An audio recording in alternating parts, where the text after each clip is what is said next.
오늘은 창조절 8째 주일, 하나님의 창조 섭리로 모든 일에서 승리하시기를 축복합니다. 오늘 또 말씀을 함께 나누기 위해서 넌센스 퀴즈로 시작을 하려고 합니다. 여름에는 너무 더워서 낚시를 많이 못 갔다고 하더라고요. 그런데 요즘에는 날씨가 썩 괜찮습니다.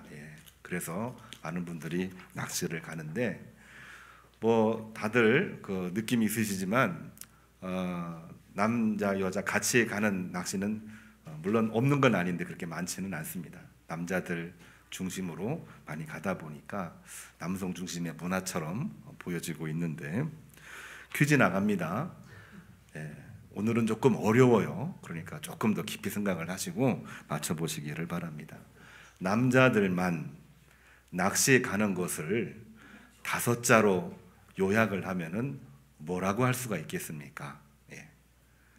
남자들만 낚시 가는 거 5자로 맞춰보시기를 바랍니다. 오늘은 조금 난이도가 있어서 제가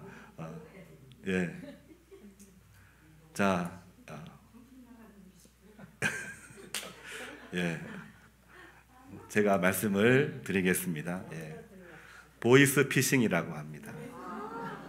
보이스 남자들의 피싱 낚시, 보이스 피싱 이렇게 이야기를 합니다. 별로 좋은 단어가 아니죠? 그렇죠? 괜찮아요? 그렇습니다. 남자들만 가면 남자들도 위험하고 홀로 남아있는 여자들도 위험하다고 합니다. 뱀이 아담과 하와를 유혹할 때 아담과 하와가 같이 있을 때는 그거를 잘 이겨내요. 그런데 하와 혼자 있을 때 뱀이 하와를 유혹을 합니다. 그리고 거기에 빠진 하와가 또 아담을 또 이렇게 선악과를 먹게 만들었어요. 그러니까 우리는 그 남녀가 같이 있는 것이 굉장히 좋은 하나님의 섭리입니다.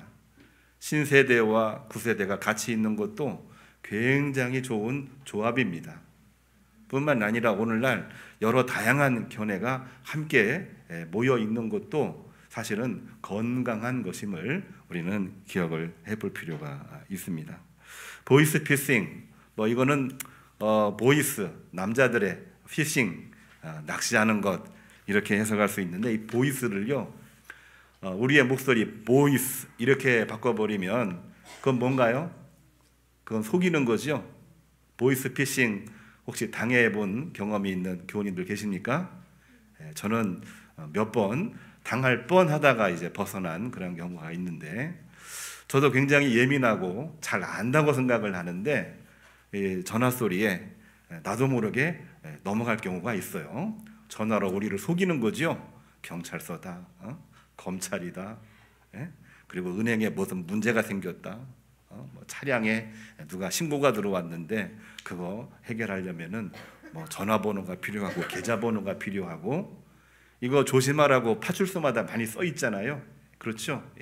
이게 바로 목소리로 사람들을 낚시하듯 속이는 것이 보이스피싱입니다. 그렇죠. 이것을 다른 말로 표현하면은 이 보이스피싱 범죄를 하는 사람들은 겉과 속이 다른 사람들이에요.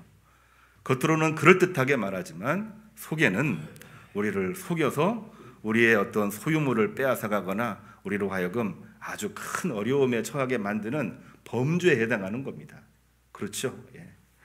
그렇습니다. 겉과 속이 다른 속임수를 우리는 뭐라고 표현하냐면은 사자성어로 표리부동이라고 표현을 하지요. 표리부동. 표리부동은 결코 좋은 게 아닙니다. 그렇죠? 성경에도 표리부동한 백성들의 모습, 성도의 모습을 하느님도 예수님도 너무나 많이 책망을 하셨어요. 우리가 특별히 신약 성경을 보면은 예수님께 가장 많은 책망을 들은 사람들 중에 바리새인, 사두개인, 율법학자들이 제일 많습니다. 그들은 똑똑했고 그들은 저명했고 그들은 사회적인 지위가 아주 탁월한 그러한 지식인들이었는데 그들은 이상하게 사람들로부터 존경받지를 못했어요. 왜 그러냐면 표리 부동했기 때문에 그렇습니다. 겉과 속이 달랐기 때문에 그렇습니다. 그렇죠? 겉으로 볼 때는 은혜스럽고 겉으로 말씀을 들을 때는 너무나도 그럴듯한데 그들에게 딱 한 가지 부족한 것이 있었는데 그게 바로 뭐냐면은 옆에 있는 다른 사람들을 인정하거나 사랑하거나 그들을 향하여 끌어안고 멍에를 주려고 하는 마음, 그 마음, 다시 말해서 이웃 사랑이 없었습니다. 그렇기 때문에 사람들로부터 야 훌륭하다 이런 얘기는 들었을런지는 몰라도 야 존경스럽다 이런 얘기를 듣지 못했던 사람들이 바로 바리새인, 사두개인, 율법학자 이들이었습니다. 그래서 예수님은 이들을 향하여 굉장히 많이 책망을 하셔요. 겉과 속이 다른 사람들아. 뿐만이 아니라 어떤 경우에는 예수님이 심한 욕도 하시는 것을 우리는 성경을 통해서 볼 수가 있습니다. 그렇기 때문에 오늘날 우리가 신앙생활을 하면서 표리부동한 모습을 갖지 않도록 노력하는 게 너무나 중요해요. 겉과 속이 다르면 안 되죠. 있는 그대로 말할 수 있어야 되고 그러는 가운데 마음을 모아서 문제점들을 해결하고 또한 혼자 있지 않냐고 같이 이야기하면서 그 문제를 공통의 어떤 문제로 삼아서 만들어가는 것, 이게 바로 공동체입니다. 그리고 이것이 건강한 공동체입니다. 교회가 건강한 공동체의 모습을 가지면 아무리 힘든 일이 있어도 복잡한 일이 있어도 하나님이 지혜를 주시고 거기에 힘을 주시되 성령으로 역사하셔서 하나님은 큰 일을 이루는데 아무런 문제가 없도록 만들어 주시는 것이 저는 하나님의 선하신 뜻이라고 생각이 듭니다. 그런데 오늘 제가 이야기하려고 하는 거는요, 표리부동으로 책망 들은 서기관들, 율법학자들이 많이 있는데 오늘 말씀은 그와는 정반대의 이야기입니다. 드문 이야기이긴 한데 예수님께서 서기관, 율법학자이기도 하죠. 바리새 사람이기도 합니다. 예. 이를 향해서 뭐라고 얘기했냐면은 오늘 말씀의 제목이에요. 내가 하나님의 나라에서 멀지 않도다. 예수님이 이 서기관을 칭찬하신 내용입니다. 굉장히 드문 일인데 이 서기관은 정말 겉과 속이 다르지 않고 진실한 사람이었고 또한 말씀을 가지고 삶 속에서 말씀을 이루려고 몸부림을 치는 사람이었던 것 같아요. 예수님이 너무나 많은 칭찬을 하셨는데 그 칭찬의 내용이 내가 하나님의 나라에서 멀지 않도다. 더 쉽게 얘기할까요? 너희가 천국에서 멀지 않도다. 더 쉽게 얘기할까요? 너는 바로 천국 백성이다. 이렇게 칭찬을 하신 내용이 되는 겁니다. 우리 모든 교우님들도 예수님이 칭찬한 이 말씀이 나에게 주시는 말씀이 되고 그런 말미암아 승리하시기를 주님의 이름으로 축복합니다. 오늘 이 말씀 제목의 맥락, 앞뒤 내용을 우리가 살펴보면 조금 더 구체적으로 이 내용을 알 수가 있어요. 마가복음 12장 13절을 보면 세금 논쟁이 나옵니다. 한 바리새인이 이야기를 해요. 우리가 세금을 로마에 내야 됩니까? 아니면 이 성전에 내야 됩니까? 사실 따지고 보면 아주 쉬운 문제거든요. 한 국민이기 때문에 나라에도 세금을 내야 되고 또한 유대 백성이기 때문에 성전에 헌금하는 것도 당연히 내야 되는 의무입니다. 그런데 이것을 정쟁화시켜요.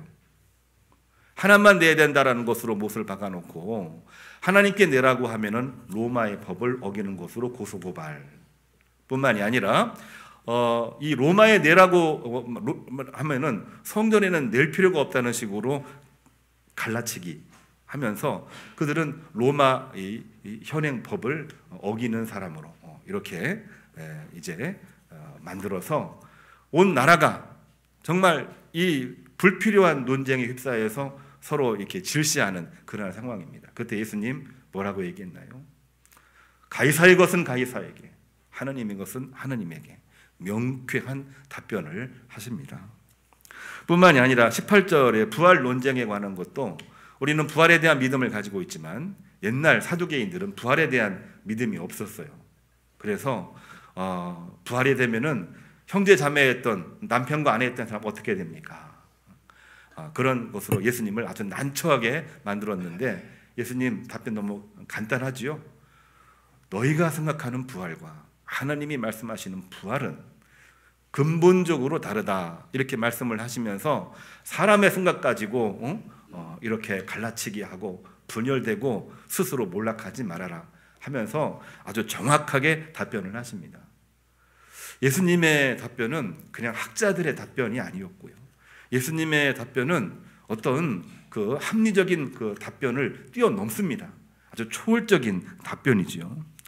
그 말씀을 듣고 있던 한 서기관이 너무나 은혜를 받아가지고 10가지 계명, 10계명에 대해서 궁금한 것이 많았는데 이 계명들 중에 가장 첫 번째가 되는 계명이 뭡니까? 이런 질문을 했어요. 우리가 알고 있다시피 한 부자 청년이 이러한 질문을 했다가 너희 재산을 모두 팔아가지고 가난한 사람 나누어 주라고 하니까 근심하면서 돌아갔던 이야기를 우리는 잘 알고 있습니다. 그가 돌아왔는지는 성경에 기록되어 있지를 않아요. 그런데 오늘 여기 한 서기관은 어떻게 말했냐면요, 예수님이 그거는 다른 게 아니다. 10가지 계명이 있지만 그 안에 들어있는 핵심적인 계명은 하나님을 사랑하는 것이고 하나님을 사랑하는 것과 똑같이 내 이웃을 내 몸처럼 사랑하는 것이다. 이렇게 말을 하니까 이 서기관이 뭐라고 얘기했냐면요, 예수님, 당신의 말씀이 너무나 옳은 말씀입니다. 이렇게 말을 하면서 마가복음 12장 32절, 하나님을 사랑하는 것과 이웃을 사랑하는 것이 전체로 드리는 번제물과 기타 제물보다 낫습니다. 이렇게 고백을 합니다. 그러니까 예배 드리는 것도, 찬양하는 것도, 기도하는 것도, 하나님 말씀을 재미있게 즐겁게 이야기하는 것도 중요하지만 그거보다 더 중요한 것은 하나님을 마음속에 진실로 사랑하고 그 사랑을 받아서 내 옆에 있는 형제 자매, 심지어는 불신자들에게도 하나님의 사랑을 드러내고 증거하는 것이 가장 중요한 것입니다. 이런 고백을 하니까 예수님께서 그 자리에서 이렇게 말씀하고 계셔요. 오늘 말씀의 제목입니다. 내가 하나님 나라에서 멀지 않도다. 그동안의 서기관 바리새인 율법학자들에게는 많은 책망을 하셨는데 이 서기관에게는요, 너무나도 큰 칭찬입니다. 칭찬 중에 최고의 칭찬 아닌가요? 내가 천국 백성이야. 그래, 너 서기관, 그동안에 지식을 자랑하고 너의 사회적인 이 위치에 대해서 자부심을 가지고 있었지만 내가 하나님 말씀을 얼마나 많이 사랑하고 있는지, 그 말씀에 순종해서 이 땅에서 말씀을 실천하는 것이 얼마나 중요한 것인가를 내가 지금 얘기하고 있으니 너는 하늘나라에 멀지 않아. 너가 바로 하나님 백성이야. 이렇게 칭찬을 하셨던 내용입니다. 이 말씀은 한 번 더 이야기하면은 예수님의 말씀은 성경 율법과 계명에서 한치도 벗어나지 않았음을 확인해 주는 것이고, 그거를 누가 확인해 주었느냐? 그 당시 예수님을 공격하려고 했던 수많은 서기관들, 율법학자들, 다시 말해서 율법에 정통하다라고 모두가 다 인정하고 있는 율법학자들을 통해서 확인되고 있는 것입니다. 이 말씀을 보면은 결국은 우리가 성경을 볼 때에 말씀을 문자적으로 보지 아니하고요, 그 말씀 속에 들어있는 하나님의 마음을 우리가 얼마나 알고 있고 얼마나 받아들이느냐, 여기에 핵심이 들어있는 것입니다. 출애굽기 20장을 보면 10계명이 나와 있습니다. 그것은 하나님을 사랑하고 이웃을 사랑하라는 말씀이 들어있습니다만 삶의 모든 영역을 포괄해서 하나님을 진심으로 사랑하라고 하는 것입니다. 그 말씀을 오늘날 형식으로 조금 더 표현을 해보면은 자기 생각으로 사는 것보다는 자기 생각을 뛰어넘어서, 부정하는 것은 아닙니다, 그거를 뛰어넘어서 하나님의 말씀, 하나님의 섭리, 하나님의 사랑으로 이 땅을 살아가는 것이다.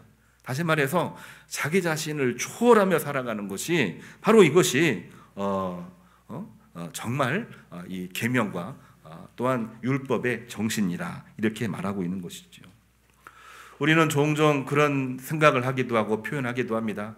이만하면 됐다, 나는 할 만큼 다 했어 하면서 자기의 이 소신이라고 표현을 하고지만 사실은 이제 아집에 가까운 그런 표현을 할 때가 많이 있어요. 아집에 빠질 때가 많이 있습니다. 그러나 하나님 말씀에 비춰보면은 뭔가 다 초월해 있는 것이 하나님의 말씀이거든요. 하나님 말씀 앞에서는 내려놔야 됩니다.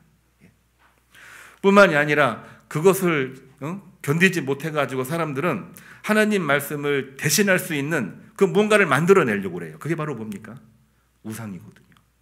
옛날에는 금송아지를 만들었지만 오늘날에는 자기가 바라고 있는 소신, 목적, 그리고 부귀영화, 이것을 하나님처럼 생각하기는 그런 우상 숭배가 오늘날에도 있습니다. 그러니까 이 십계명의 말씀은 사실은 하나님을 전적으로 사랑하고 자기를 초월하는 것이기 때문에 이것은 그 어떠한 아집도 그 어떠한 우상도 허용될 수가 없다고 하는 하나님의 말씀에 해당되는 것입니다. 우리는 그러한 믿음으로 살아가는 크리스찬 아닙니까?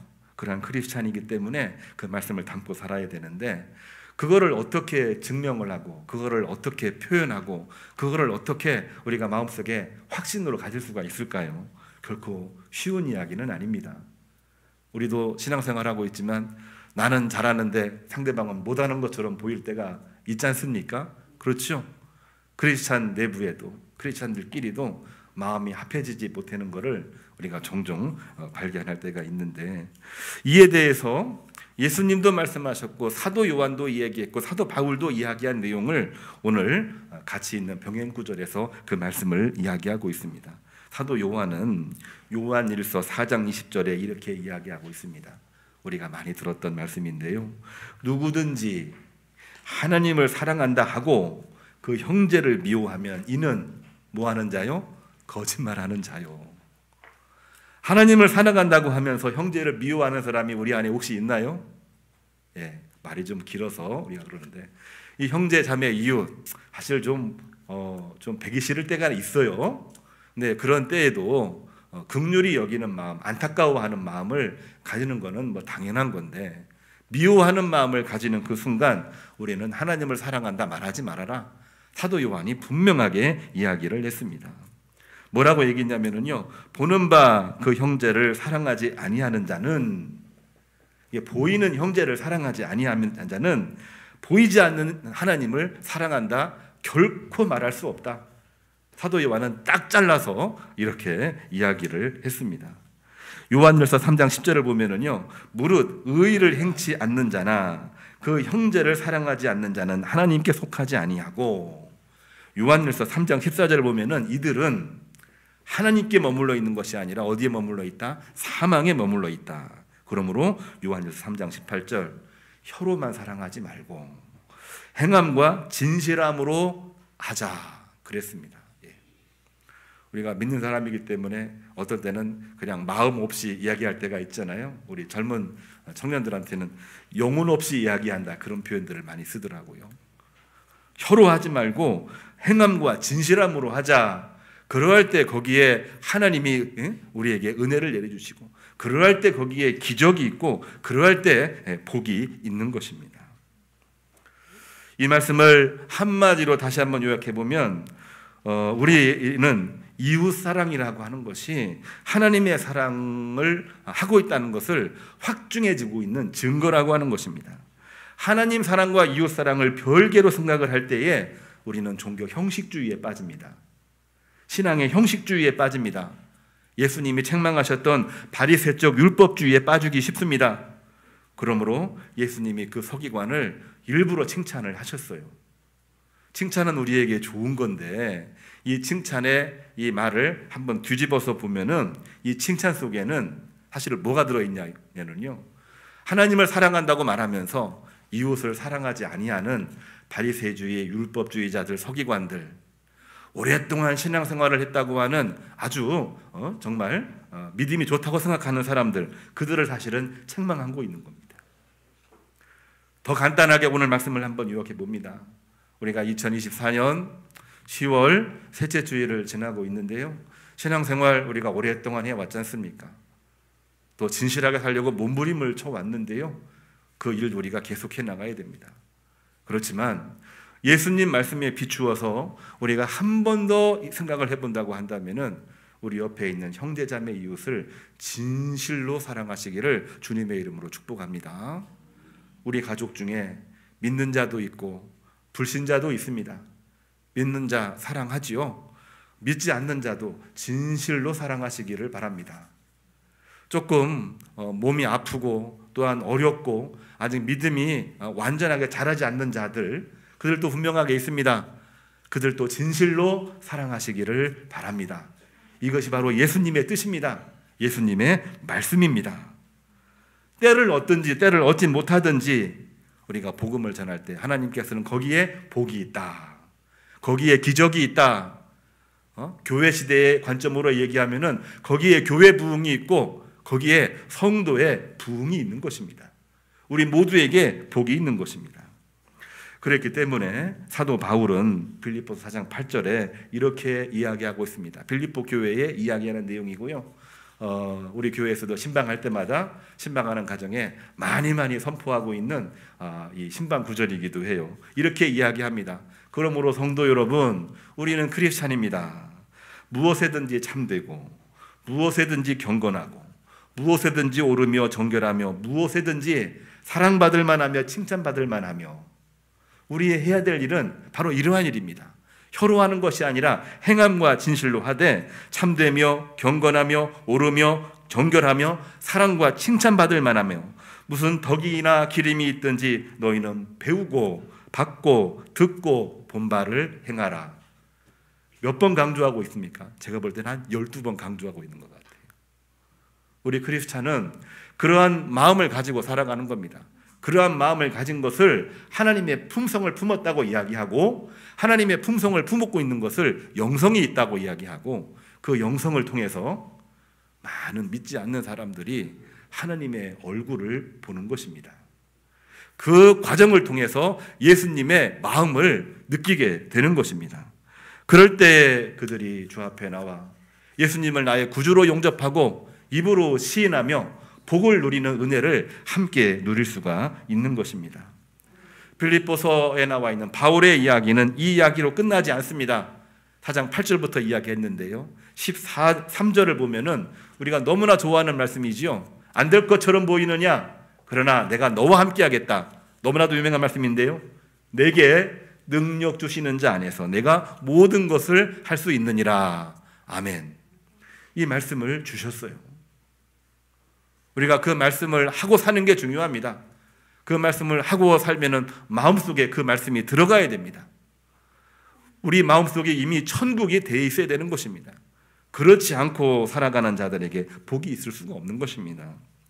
시편 기자는 시편 24편 9절, 오늘 설교 본문과 같이 있는 이 병행 구절입니다.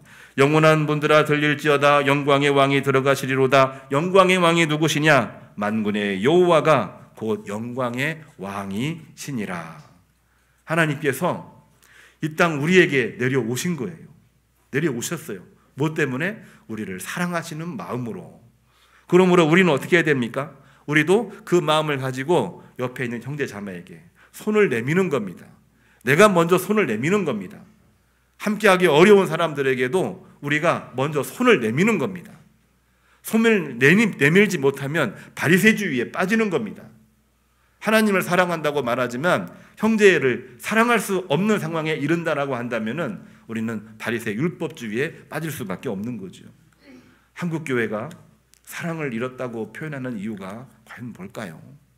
옛날 어렵고 힘들 때는 어려워도 힘들어도, 아니 어렵고 힘드니까 더 옆에 있는 형제 자매를 사랑했습니다. 믿지 않는 자도 사랑하며 끌어안았습니다.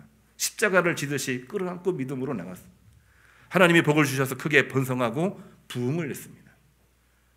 오늘날 한국교회가, 오늘날 우리 교회도 사실은 많은 변화와 또 이 발전을 통해서 오늘에까지 이르렀는데, 사랑을 잃어버리는 순간 발전, 부흥도 멈추게 되는 것입니다. 이제 우리 10월 달을 맞이하고 11월 달에는 드림 목샵을 앞두고 있고, 또한 추수감사절을 하고 12월에는 2025년도를 준비하는 공동유회까지 우리 목회 일정에 예정되어져 있습니다. 우리가 어떤 일을 해야 될까? 오늘 주신 말씀, 내가 하나님 나라에서 멀지 않도다. 우리 교회가, 우리 모든 성도들이 하늘나라에서 멀지 않는 성도가 되기를 바랍니다. 하나님을 사랑하듯 내 형제자매 이웃을 사랑하는 마음으로 이 교회 공동체가 사랑의 공동체, 능력의 공동체, 부흥의 공동체가 되기를 주님의 이름으로 축복합니다. 예배 참석하고 기도 잘하고 찬양 잘하는 것만으로 신앙생활 잘한다 말할 수가 없습니다. 그 찬양과 그 예배와 그 기도 속에는 하나님을 사랑하고 내 이웃 형제 자매를 사랑하는 그 말과 행동과 진실함으로 이어질 때 그 말씀과 그 기도와 그 예배가 하나님께서 받으시고 은혜를 내려 주시는 줄로 믿습니다. 오늘 또 그러한 마음을 가지고 말씀을 마치면서 말씀 가져가실 것, 하나님 나라에서 멀지 않는 우리 교우님들 되기를 주님의 이름으로 축복합니다. 주님 다시 오실 때까지 다 같이 부르겠습니다.